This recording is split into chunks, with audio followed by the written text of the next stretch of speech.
C'est correct. Là.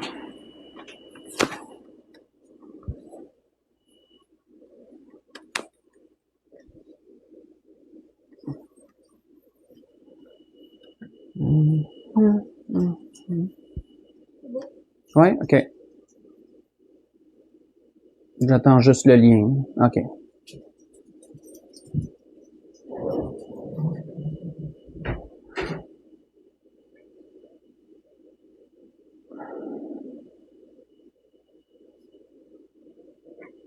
Hey, Catherine, je sais que ça paraît pas, là, mais en haut, il est tout croche.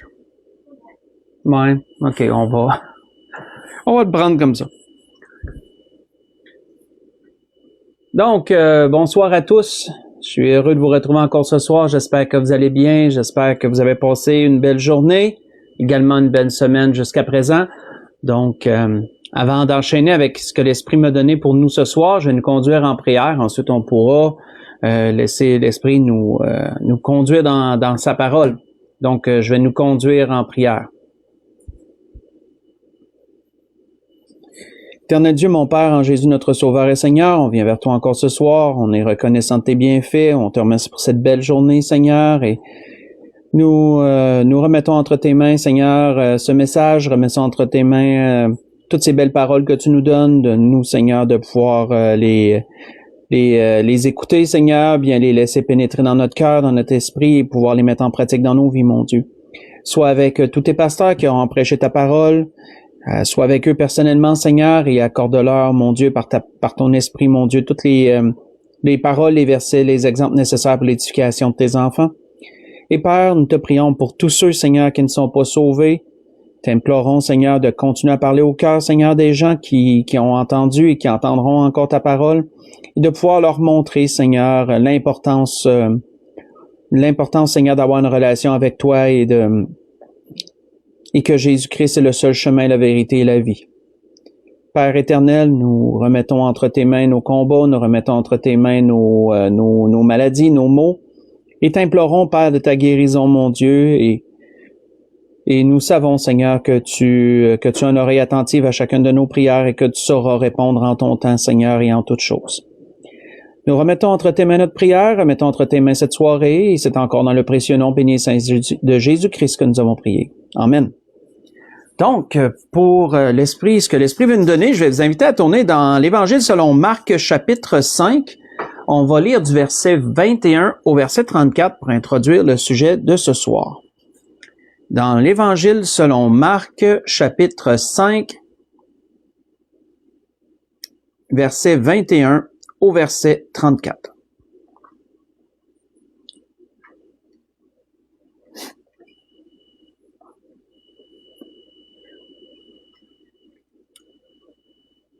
Donc, on voit qu'il est dit que Jésus, dans la barque, regagna l'autre rive, où une grande foule s'assembla près de lui. Il était au bord de la mer. Alors vint un des chefs de la synagogue, nommé Jaïrus, qui, l'ayant aperçu, se jeta à ses pieds. Il lui adressa cette instante prière. « Ma petite fille est à l'extrémité. Viens, impose-lui les mains afin qu'elle soit sauvée et qu'elle vive. » Jésus s'en alla avec lui. Et une grande foule le suivait et le pressait. Or, il y avait une femme atteinte d'une perte de sang depuis 12 ans. Elle avait beaucoup souffert entre les mains de plusieurs médecins. Elle avait dépensé tout ce qu'elle possédait et elle n'avait éprouvé aucun soulagement, mais elle était allée plutôt en empirant. Ayant entendu parler de Jésus, elle vint dans la foule par derrière et toucha son vêtement. Car elle disait, « Si je puis seulement toucher ses vêtements, je serai guérie. » Au même instant, la perte de sang s'arrêta, et elle sentit dans son corps qu'elle était guérie de son mal. Jésus connut aussitôt en lui-même qu'une force était sortie de lui, et se retournant au milieu de la foule, il dit, « Qui a touché mes vêtements? » Ses disciples lui dirent, « Tu vois la foule qui te presse et tu te dis, qui m'a touché? » Et il regardait autour de lui pour voir celle qui avait fait cela. La femme, effrayée et tremblante, sachant que ce qui s'était passé en elle, vint se jeter à ses pieds et lui dit toute la vérité. Mais Jésus lui dit, « Ma fille, ta foi t'a sauvée, va en paix et sois guérie de ton mal. » On va arrêter ici. Donc, Ce que l'Esprit veut nous faire remarquer, frère, ça, dans un premier temps, c'est le comportement que les gens avaient avec Jésus. Quand on analyse un peu à travers les évangiles, comment les gens se comportaient envers Jésus, il est intéressant de constater divers comportements. On voit que les gens étaient pas tous pareils, les gens n'avaient pas tous les mêmes vues et les mêmes buts concernant Jésus. On voit ici dans ce qu'il nous a demandé, dans ce qu'on a lu, que certains venaient à Jésus pour lui adresser des demandes. Jésus avait acquis la réputation d'être capable de répondre à tous les besoins, d'être capable de solutionner tous les questionnements et de guérir à peu près tous les maux, Et donc, des gens venaient à Jésus pour lui adresser des requêtes. On voit ici, entre autres, ce chef de synagogue qui est venu pour adresser à Jésus une requête pour sa petite fille qui était mourante. Quand il disait qu'elle était à l'extrémité, c'est qu'elle était mourante. Et cet homme-là n'a pas été le seul à faire cela. Ça n'a pas été le seul à adresser à Jésus une requête. On en voit plusieurs à travers les évangiles. Si vous voulez lire durant la semaine, vous pourrez voir entre autres Matthieu chapitre 8, versets 5 à 13, et vous verrez l'exemple du centenier. Même chose, centenier est allé vers Jésus, et on voit qu'il lui avait demandé, de l'aide, il avait demandé une requête concernant son serviteur qui était malade, encore là. Donc, on voit ce comportement que certains avaient, qui était de venir à Jésus pour lui adresser leur requête, parce que Jésus avait acquis la réputation d'être capable de répondre à peu près à tout. Donc, les gens venaient vers lui et lui demandaient des choses. On voit qu'il y en a d'autres qui venaient le toucher, parce qu'ils croyaient que ils croyaient qu'en touchant son vêtement, ils étaient guéris, ou en touchant sa personne. On voit ici, et d'ailleurs, dans ce qu'on a lu, l'exemple de cette femme. À travers ce qu'on a lu, on voit le comportement de plusieurs personnes. On voit cette femme qui, elle, c'est pas quelqu'un qui lui avait dit, ben, touche le vêtement de Jésus puis tu vas être guéri. Sinon, c'est elle qui, dans sa foi, s'est dit, si je touche son vêtement, je vais être guéri. Et on voit que c'est ce qu'elle a fait. Mais elle n'a pas été la seule à essayer de toucher Jésus. On voit dans d'autres endroits que d'autres personnes ont également touché Jésus ou essayé de le toucher pour être guéri. Voyez cela entre autres dans Matthieu 14, versets 34 à 36. Vous voyez encore cet exemple-là où des gens touchaient Jésus et étaient guéris de leur mal. Et on voit que concernant cette idée de toucher Jésus, il y en a qui étaient quand même assez extrêmes quand on parcourt les évangiles. Parce que, faites juste écouter, je vais vous lire un endroit et vous allez voir combien qu'il y en a qui étaient extrêmes concernant ce comportement-là, de penser qu'en touchant Jésus, tout ce qu'ils avaient était guéri. On voit que il nous est dit que à un moment donné, Jésus se retira vers la mer avec ses disciples et une grande multitude le suivit de la Galilée et de la Judée et de Jérusalem et de l'Idumée et d'au-delà du Jourdain et des environs de Tyr et de Sidon. Une grande multitude, apprenant tout ce qu'il faisait, vint à lui. Il chargea ses disciples de toujours tenir à disposition une petite barque afin de ne pas être pressés par la foule. Car comme il guérissait beaucoup de gens, écoutez bien, tous ceux qui avaient des maladies se jetaient sur lui pour le toucher. Ça, vous voyez cela dans Marc chapitre 3, versets 7 à 10. Comme vous voyez, il y en a qui n'allaient pas avec le dos de la main morte, comme on dit en bon québécois. C'était pas suffisant d'essayer de le toucher. Il y en a qui se jetaient carrément sur lui. Donc, Jésus devait parer à ça. C'est pour ça qu'il disait à ses disciples, j'en fais un cordon de sécurité, essayez de gérer la foule, tenez toujours une petite barque comme ça, ben quand il y a de l'eau proche, je vais me tenir dans la barque, puis je vais m'éloigner un peu du bord, puis je vais enseigner la foule de la barque. Comme ça, ben les gens, ils sont pas pressés après moi, puis tenter d'essayer de me toucher ou de me sauter dessus quasiment pour être guéri. Parce qu'il y en a beaucoup qui avaient ça dans la tête, si je le touche, je vais être guéri. Donc, déjà, jusqu'à présent, frères et sœurs, on a vu différents comportements, mais il y en avait d'autres. On voit qu'il nous est dit dans un autre endroit que beaucoup de gens venaient à Jésus simplement pour l'écouter.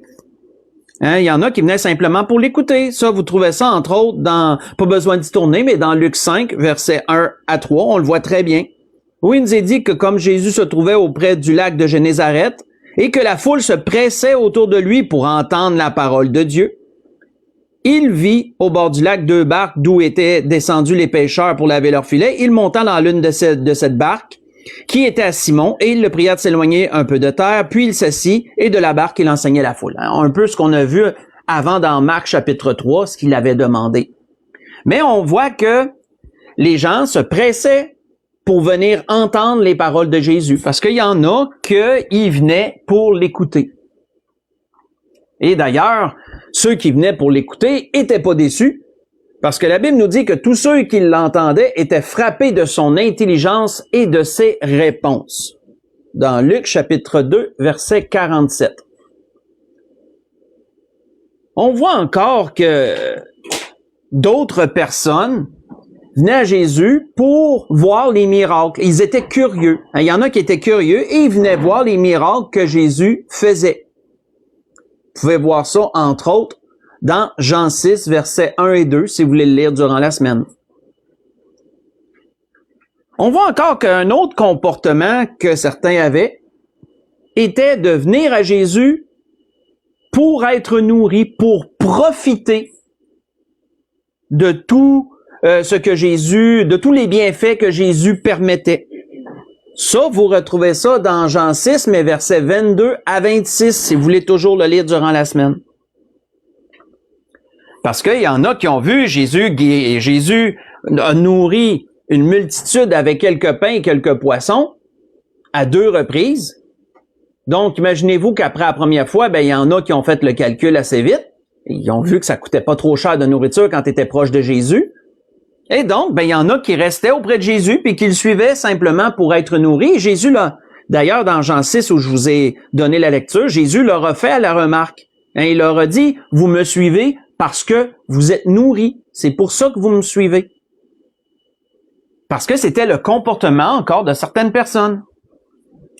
Et donc, jusqu'à présent, tout ce qu'on a vu en partant de la situation qu'on a lue en introduction, on a vu des comportements. Comment certains agissaient avec Jésus et on a vu qu'il y avait plusieurs types de comportements différents. Certains venaient lui adresser des requêtes, certains venaient pour le toucher parce qu'ils croyaient que c'était comme ça qu'il allait être guéri, certains étaient curieux puis ils venaient seulement voir les miracles qu'il faisait, certains venaient juste pour l'entendre parce qu'eux autres, j'imagine que dans ce temps-là, les distractions, c'est pas comme aujourd'hui. C'est pas comme aujourd'hui qu'on a les cinémas et toutes sortes de choses. Vous entendez parler de quelqu'un qui a un enseignement extraordinaire et qui accomplit des miracles et tout, ça l'attire la curiosité et ça l'attire beaucoup de gens aussi. La renommée se répandait, comme la Bible nous dit. Et donc, beaucoup de gens venaient pour l'entendre, pour entendre sa sagesse et entendre ses paroles. Donc, on voit qu'il y en a qui venaient pour ça. Il y en a qui le suivaient, comme on l'a mentionné, parce qu'ils profitaient. Jésus nourrissait les gens et donc il y en a qui le suivaient pour être nourris.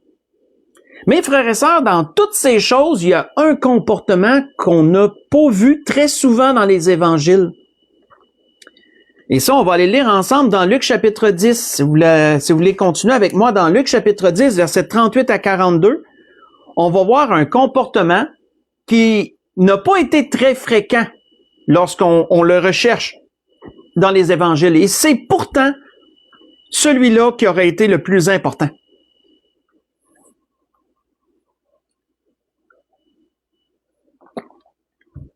Dans Luc chapitre 10, versets 38 à 42.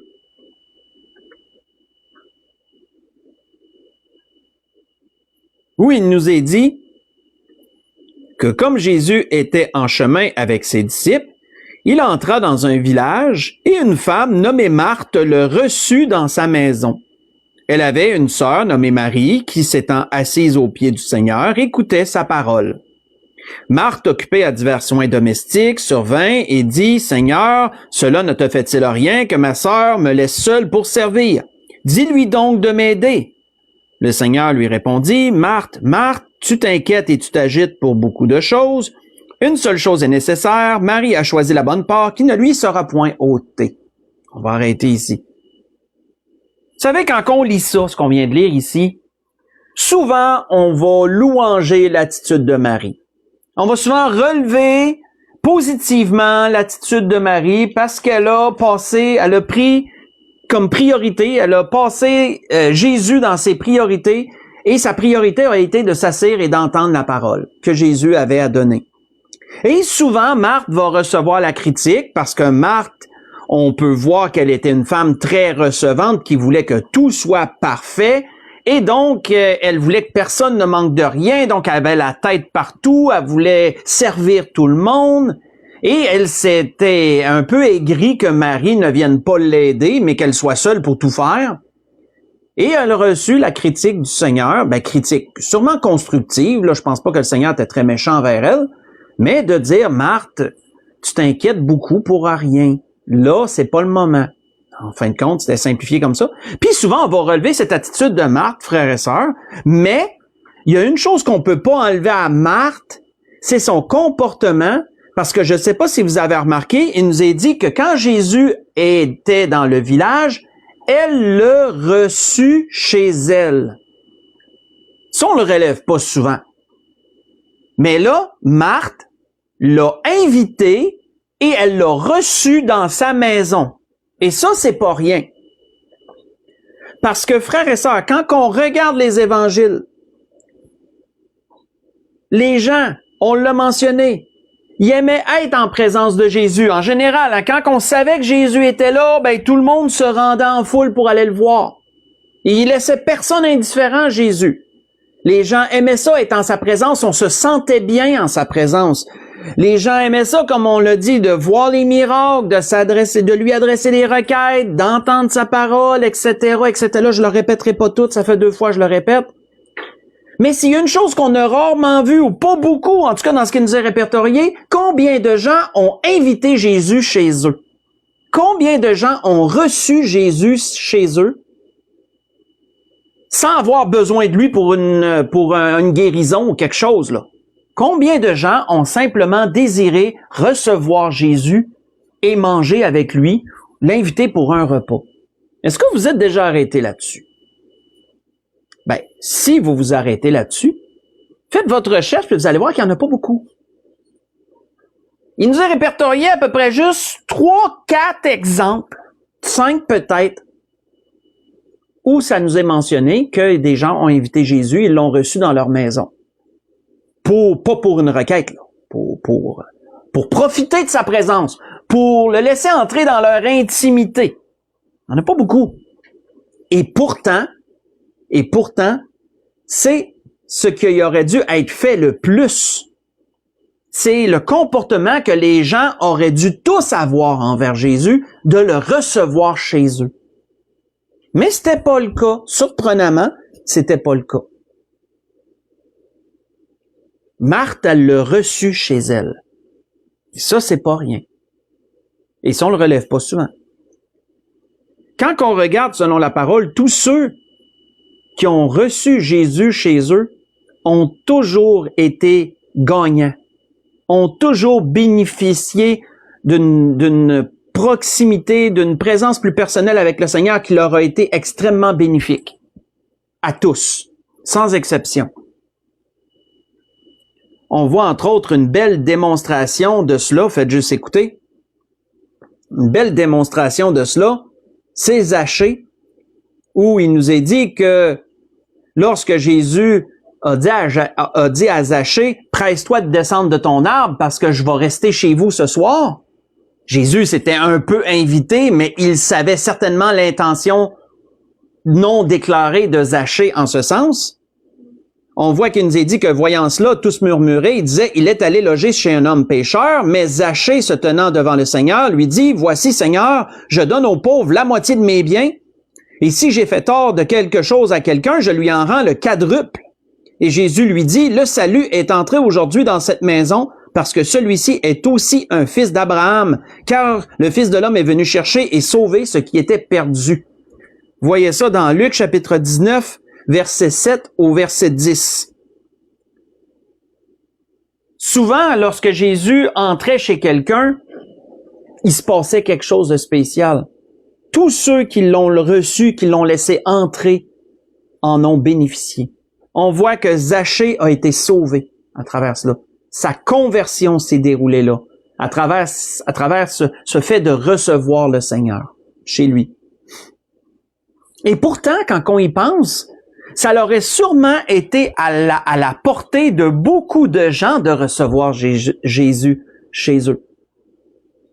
Parce que Jésus n'aurait pas refusé aucune invitation. C'est certain. Peu importe qui l'aurait invité, c'est sûr que Jésus y aurait été. Mais pourquoi a-t-il reçu si peu d'invitations? Pourtant, c'était à la portée de tout le monde. L'Esprit veut nous conduire dans ce questionnement-là. Parce que ce questionnement-là, frères et sœurs, a un raisonnement, a une profondeur spirituelle importante. Parce que de nos jours, c'est les mêmes comportements envers Jésus. De nos jours, c'est encore la même chose. Certains veulent entendre, certains veulent voir des choses, certains veulent vivre des expériences avec Jésus, etc. Mais combien prennent le temps de le recevoir dans leur vie? Combien prennent le temps de vouloir entrer en intimité avec lui? Il y en a beaucoup moins. Pourquoi ça? Comme dans le temps du Seigneur, pourtant c'est à la portée de tout le monde. C'est encore aujourd'hui à la portée de tous de recevoir Jésus. Mais pourquoi que ça se fait pas? Ou si peu? Continuons notre méditation, on pourrait dire. Si on va dans Marc chapitre 6, allons voir ce qu'il nous y est dit. Marc chapitre 6, versets 14 à 20. Un peu de lecture ce soir, mais encore là, toujours pour nous amener dans des réflexions que l'Esprit veut nous donner. Et celle-ci, ce soir, n'en fait pas exception. Pourquoi si peu de gens recevaient Jésus en son temps? Du moins dans ce qui nous est répertorié, puis je pense que les évangélistes ont quand même considéré d'écrire ce qui était important. Donc, s'il y aurait eu beaucoup de gens qui auraient reçu Jésus, j'imagine que ça aurait été mentionné. Mais dans Marc 6, si on lit du verset 14 à 20, voyons un comportement qui fait que pourquoi on le recevait peu. Qu'est-ce qui empêchait certains de le recevoir? Il nous est donné l'exemple ici de Jean le Baptiste, et l'auteur nous donne un commentaire qui est quand même important à relever. On voit que dans Marc 6, versets 14 à 20, il dit que le roi Hérode entendit parler de Jésus, comme à peu près tout le monde dans ce temps-là, dont le nom était devenu célèbre. Et il dit, Jean-Baptiste est ressuscité des morts, et c'est pour cela qu'il se fait par lui des miracles. Souvenez-vous que Jésus avait déjà demandé à ses disciples, « Qui dit-on que je suis, moi le Fils de l'homme? » Dans Matthieu chapitre 16, là. Puis qu'il y en a qui avaient dit, « Tu es Jean le Baptiste. » Il y en a certains qui disent que tu es Jean le Baptiste. Mais vous envoyez un exemple ici. Hérode pensait que c'était Jean qui était ressuscité des morts. Donc, d'autres disaient, c'est Élie. Et d'autres disaient, c'est un prophète comme l'un des prophètes. Mais Hérode, en apprenant cela, disait, ce Jean que j'ai fait décapiter, c'est lui qui est ressuscité. Car Hérode lui-même avait fait arrêter Jean, et il l'avait fait lier en prison à cause d'Hérodias, femme de Philippe, son frère, parce qu'il l'avait épousée. Et que Jean lui disait, il ne t'est pas permis d'avoir la femme de ton frère. Hérodias était irritée contre Jean et voulait le faire mourir. Mais elle ne le pouvait pas. Elle ne le pouvait. Car Hérode craignait Jean, le connaissant pour un homme juste et saint, et notez le commentaire de l'auteur ici, Marc, à propos d'Hérode, il disait, il le protégeait, et après l'avoir entendu, il était souvent perplexe et l'écoutait avec plaisir.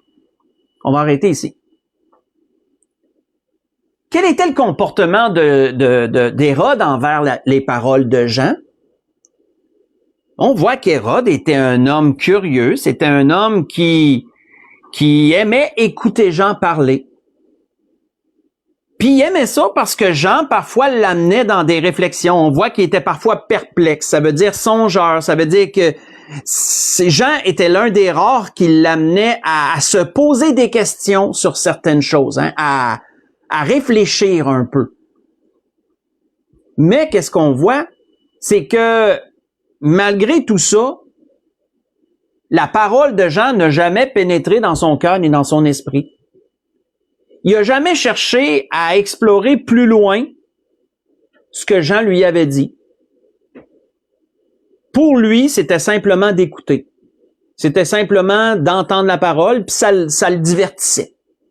Hein, il l'écoutait avec plaisir. Ben ça fait, frères et sœurs, c'est un fait. C'est un comportement qui va faire que plusieurs personnes ne voudront pas recevoir Jésus dans leur vie, dans leur cœur. Parce qu'ils se contentent seulement d'entendre, ils se contentent seulement d'écouter.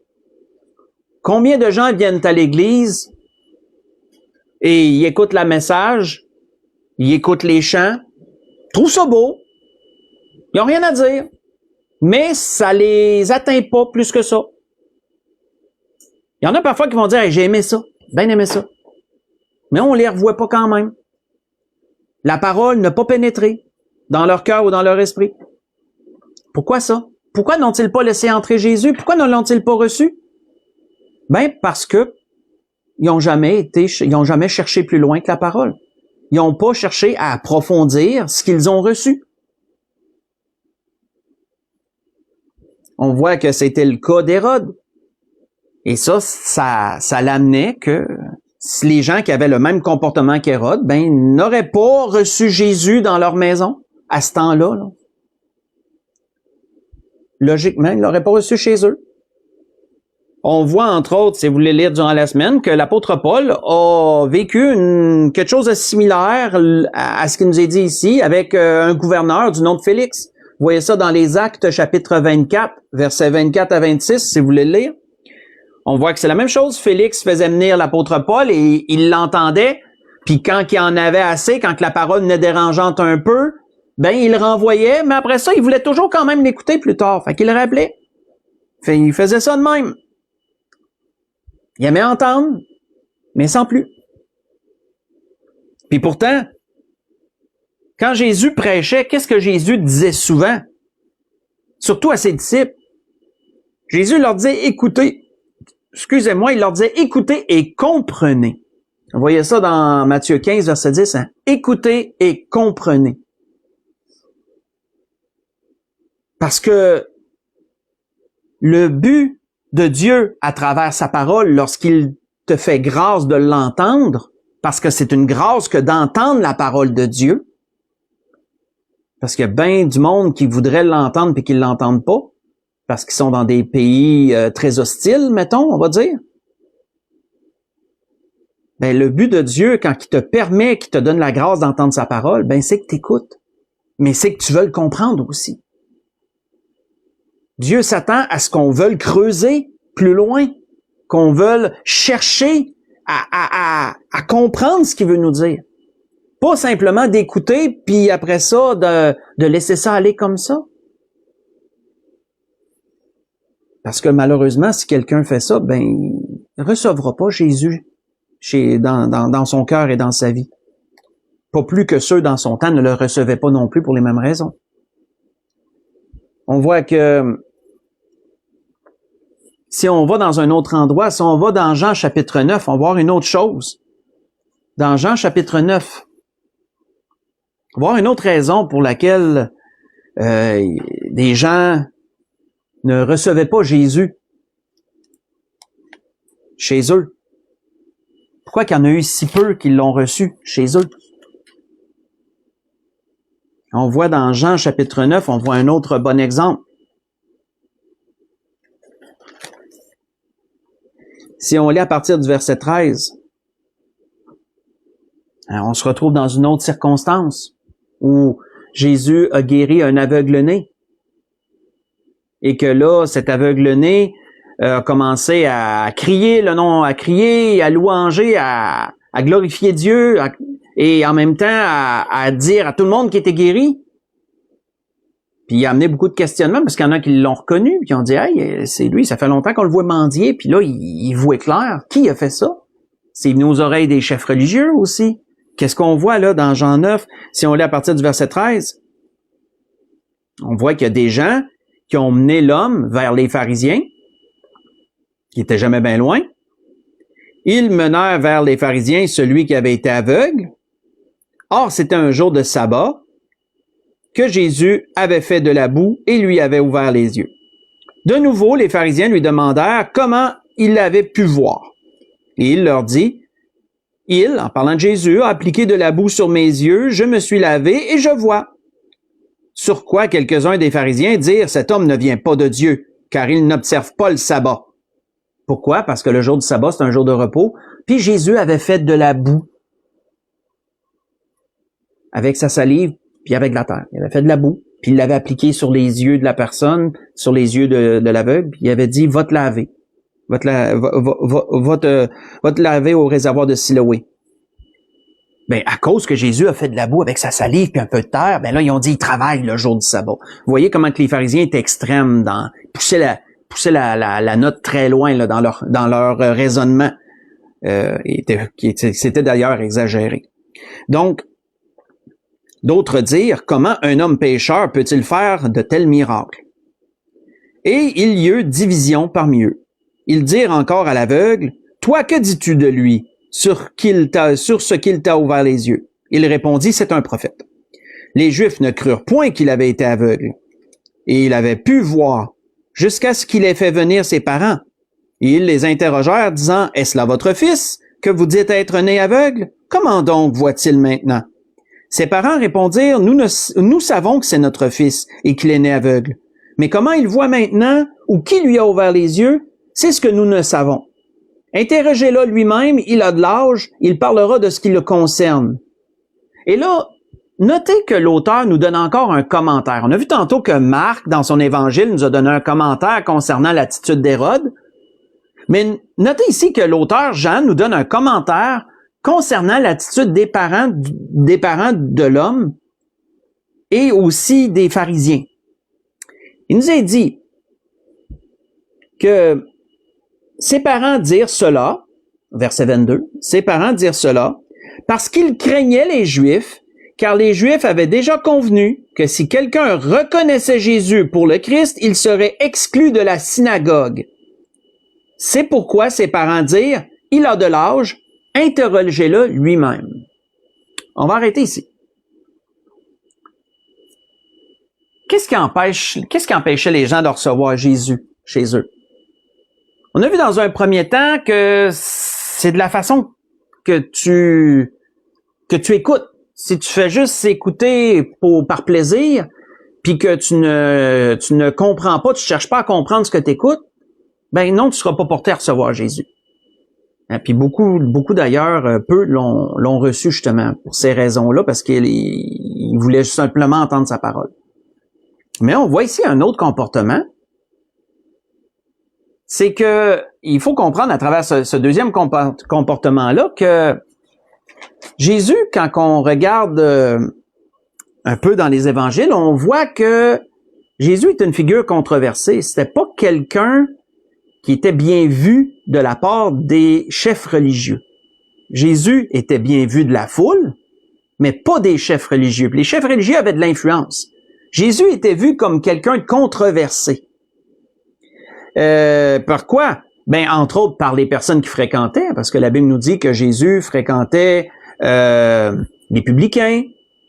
C'était déjà trop pour les chefs religieux, et pour plusieurs Juifs aussi. Il fréquentait les pécheurs, fréquentait les pauvres, il fréquentait les lépreux, il fréquentait les malades. Donc, tout ça, ça amenait une genre de mauvaise réputation sur Jésus, puis une controverse. Jésus était considéré comme controversé. On voit qu'il était souvent épié par les chefs religieux, il était jamais bien loin de Jésus. Pourquoi? Parce qu'il voulait voir tout ce qu'il faisait. Puis également, les chefs religieux, ils scrutaient beaucoup qui allait voir Jésus, puis qui lui parlait. Ils surveillaient tout, eux autres. Donc, imaginez-vous si des gens auraient invité Jésus chez eux, ben ces gens-là auraient été sûrement pointés du doigt, ils auraient été sûrement répertoriés par les chefs religieux, puis sûrement questionnés. Donc, c'est pour ça, entre autres, qu'il n'y en a pas eu beaucoup. Parce qu'inviter Jésus, c'était, comment je pourrais dire, ça pouvait coûter cher socialement. Ça pouvait coûter cher socialement et religieusement de recevoir Jésus chez toi. Alors, regardez le comportement des parents ici envers leur enfant. Leur enfant est un aveugle-né, puis les parents semblent pas plus heureux que ça qu'ils soient guéris. Là, on les voit pas sauter de joie. La Bible nous dit pas qu'ils ont louangé Dieu, puis qu'ils... Pourtant, en tant que parent, moi, si mon enfant aurait été aveugle pendant 40 ans, puis qu'il serait guéri, il me semble que ça a un effet. Mais non, voyez-vous, les parents ici, il ne nous est pas semblé qu'ils ont eu beaucoup de joie. Non, au contraire, il y avait peur. Il y avait peur parce qu'on leur avait bien dit, quiconque va reconnaître Jésus, là, quiconque va un peu trop s'associer avec Jésus, il va être exclu de la synagogue. Ouf, fait que, on va rester distant. Puis on voit que c'est entre autres pour ça qu'ils ont même pas voulu s'associer à leur fils, ils ont même pas voulu le protéger seulement. Ils ont dit, ben il a l'âge, il a 40 ans à peu près, là, il a l'âge, écoutez-le, là, lui, il va parler pour lui-même, il est capable. Wow! Et voyez-vous que ça, c'est une autre raison pour laquelle il y en a pas beaucoup qui ont reçu Jésus. Parce que quand tu le recevais, tu pouvais te pointer du doigt après pour l'avoir reçu, là. Il fallait que tu sois capable de passer par-dessus la critique des gens, puis peut-être les mauvais regards pour certains. C'est d'ailleurs, entre autres, pour cela que, comme vous le savez, si vous voulez lire durant la semaine, dans Jean 3, versets 1 à 21, ben, un chef religieux du nom de Nicodème, un des rares qui est allé voir Jésus, ben, il n'a pas été le voir devant tout le monde. Il était le voir la nuit, quand tout le monde dormait. C'est là qu'il était voir Jésus, parce qu'il voulait surtout pas être vu par les autres en sa présence. Donc, ça vous renforçait un peu l'idée. Il est allé questionner Jésus, mais de nuit. Mais au moins, il l'a fait. Puis on voit que son entretien avec Jésus a été enrichissant, puis rempli d'instructions puis d'enseignements. On voit que ça l'a pas laissé indifférent d'avoir ce temps-là d'intimité avec Jésus. Et on aurait pu, on le fera pas, mais on aurait pu encore, frères et sœurs, en parler de d'autres comportements concernant ces enseignements, parce qu'il y en a beaucoup qui trouvaient les enseignements de Jésus controversés. Pas seulement sa personne, parfois ses enseignements étaient dérangeants. Et certains, on en a parlé d'ailleurs dernièrement de l'enseignement de Jésus. Je pense que c'est dans Jean 6, ma mémoire est bonne, quand Jésus avait dit que sa chair avait comparé sa chair à... Oui, c'est ça, dans Jean 6, on en a parlé dernièrement de tout ça, on ne le relira pas, là. Mais pour dire que parfois, c'était point que la personne de Jésus qui était controversée, mais c'était son enseignement qui était dérangeant parfois, parce que Jésus avait pas la langue de bois, comme on pourrait dire. Ses paroles pouvaient parfois être dures, parfois pouvaient amener des questionnements, des remises en question, pouvait amener plein de choses, sa parole. Puis c'est pas tout le monde qui voulait recevoir ça, c'est pas tout le monde qui voulait se faire déranger dans leur confort intérieur, là, dans leur esprit, dans leur cœur. Donc, c'est pour ça que si t'aimes pas l'enseignement de ton temps, si ça te dérange, ben tu peux t'imaginer que si tu reçois Jésus chez vous, ça se peut qu'il te dise des choses qui te dérangent encore. Donc, on voit qu'encore là, mais ça bloquait des personnes, sûrement, que ça bloquait des personnes de le recevoir. Mais dans tous les cas, ce que l'Esprit a voulu nous dire ce soir à travers toutes ces choses qu'on a vues jusqu'à présent, c'est que peu importe les circonstances, tous ceux qui ont reçu Jésus, ça les a marqués, ça les a transformés, ça les a changés. Zachée a été sauvé. Marthe et Marie sont devenus des fidèles amis et disciples du Seigneur. On les retrouve ailleurs dans les évangiles. Nicodème a été un disciple en secret du Seigneur. Vous savez que lorsque le Seigneur est mort, qui a pris son corps? Qui l'a lavé avant de le mettre en sépulcre? Qui a pris soin de nettoyer son corps et de mettre des aromates? Joseph d'Arimathée et Nicodème. Donc, voyez-vous, tous ceux qui ont décidé de prendre le temps de recevoir Jésus, de prendre le temps d'être en intimité avec lui, ils ont été transformés. Ils ont été sauvés. Et frères et sœurs, l'Esprit nous a dit cela, nous a fait remarquer ça à travers les Écritures, parce que c'est encore le cas aujourd'hui. c'est encore la même chose aujourd'hui. Les gens ont l'opportunité d'entendre la parole de Dieu, ils ont l'opportunité d'assister aux assemblées, de voir des grandes choses, des belles choses, des conversions, des guérisons, de voir plein de choses, mais si peu veulent le recevoir comme Sauveur et Seigneur. Pourquoi? Ben, on a vu des raisons ce soir qui sont historiques, on peut relater au temps du Seigneur le pourquoi que certains le recevaient pas. On a énuméré des cas ce soir. Entre autres, c'est de la façon que t'écoutes. Tu sais, quel est ton but? Juste d'entendre? Ben non, ça sera pas suffisant. Tu fasses quelque chose avec ce que tu entends. C'est-tu de, comme on l'a vu également, c'est-tu le fait aussi que comment je pourrais dire, la réputation que ça te donnerait? Est-ce que tu as peur de ton entourage? Si j'accepte Jésus, on va rire de moi. Mes parents, peut-être dans ma famille, on va peut-être me rejeter. On va se moquer de moi. Oui, tu peux affronter de l'adversité en acceptant Jésus, puis peut-être que ça rebute certains, ça, parce qu'ils savent que leur famille les mettrait de côté s'ils l'accepteraient. C'est déjà arrivé à certaines personnes. Peut-être que vous êtes l'une de ceux-là qui m'écoutez ce soir, que ça vous est arrivé que votre famille vous a tassé pour un temps ou pour tout le temps, on ne le sait pas, à cause que vous avez accepté Jésus. Hein, on voit même que dans certains pays, accepter Jésus, c'est un arrêt de mort. Hein? Dites-ça en Corée du Nord, en Iran, et dans les pays musulmans en général, accepter Jésus, tu vas le faire en secret, puis si tu le dis, mais ça peut être dangereux pour ta vie. Il y a plusieurs raisons qui peuvent faire que des gens ne recevront pas Jésus. Et on a vu aussi, je l'ai mentionné brièvement, mais l'enseignement. Hein, parfois, les gens viennent puis ils n'aiment pas ce qu'ils entendent. Ils viennent à l'église, je veux dire, là. Ou parfois, peut-être, il y en a qui vont lire la Bible, qui vont tomber, ils sont pas sauvés, mais ils tombent sur des versets durs. Hein. Parfois, il y en a qui vont commencer par l'Ancien Testament, puis ils vont tomber sur des guerres, puis je sais pas moi, des dévoués par interdit, etc. Puis là, ils vont dire, OK, c'est ça, tu sais, puis ça va être choquant. Ils vont être choqués par qu'est-ce qu'ils lisent. Ils vont dire, c'est ça Dieu, puis parce qu'ils comprennent pas, bien sûr, mais je veux dire, vous savez, ce que je veux dire par là, c'est que parfois c'est l'enseignement, parfois ça va déranger certains, et ça peut faire que ils voudront pas recevoir Jésus. S'ils ont été dérangés par ce qu'ils ont entendu, ils s'imaginent que ça va être encore pire. Et pourtant. Qu'est-ce que l'Esprit voulait nous dire ce soir dans toutes ces choses? Faire remarquer cela. Et spécialement, s'il y en a qui sont pas sauvés, qui nous écoutent ce soir, spécialement ça. Faire remarquer spécialement à vous ce soir, ça.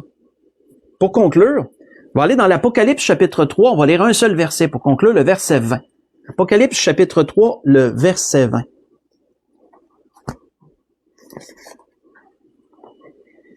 Ce que Jésus a dit à l'une des églises, ou à ceux qui la composaient, et certainement ce qu'il dit à tous un chacun, surtout ceux qui ne sont pas sauvés et qui entendent sa parole. Dans l'Apocalypse chapitre 3, verset 20, Jésus dit, « Voici, je me tiens à la porte et je frappe. Si quelqu'un entend ma voix et ouvre la porte, j'entrerai chez lui, je souperai avec lui et lui avec moi. » On va arrêter ici. Simplement ça. Encore de nos jours, il est aussi possible que dans ce temps-là, de recevoir Jésus. Dans ce temps-là, on a vu, c'était de le recevoir dans leur maison, dans sa maison, puis d'être en intimité avec lui, de le laisser rentrer dans ton intimité, puis de passer du temps avec lui. De nos jours, c'est de le recevoir dans ton cœur, c'est de le recevoir dans ton esprit, c'est de le recevoir dans ta vie, dans ton foyer, dans ta maison. Recevoir Jésus, de l'accueillir. Et si tu fais ça, tu vas t'en trouver mieux. 100% assuré. Encore aujourd'hui, il y a encore l'opportunité d'accepter Jésus. Il y a encore l'opportunité de le laisser entrer dans ta vie. Mais comme on a vu, pour les mêmes raisons qu'à ce temps-là, il y a beaucoup de gens qui ne le laissent pas entrer. Beaucoup de gens qui ne le reçoivent pas.